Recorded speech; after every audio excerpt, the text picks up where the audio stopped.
We built Quepid to work with any type of installation of Solr and Elasticsearch with the least amount of friction as possible for you.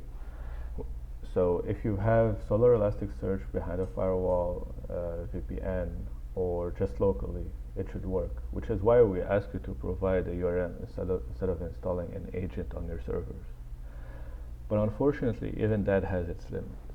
In the case of Elasticsearch, you may see this error when trying to set up Elasticsearch case. So what does this mean? Your Elasticsearch could be behind a different firewall or proxy, so make sure you can access it directly in your browser.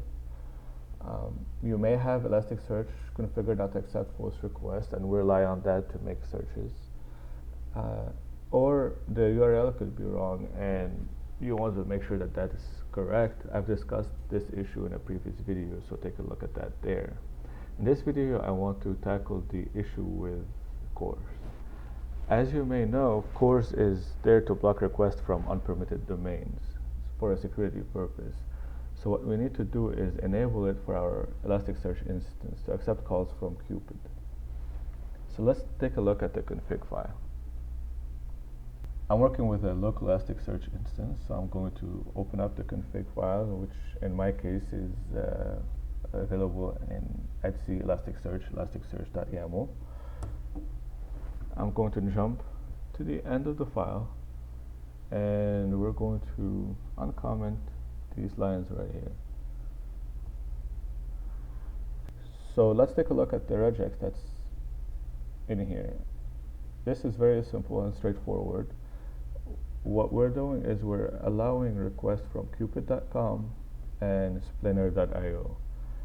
Now remember, Splainer is the free version of Quepid, also built by us, the same group of people. So now that we have it enabled, we need to restart the Elasticsearch service.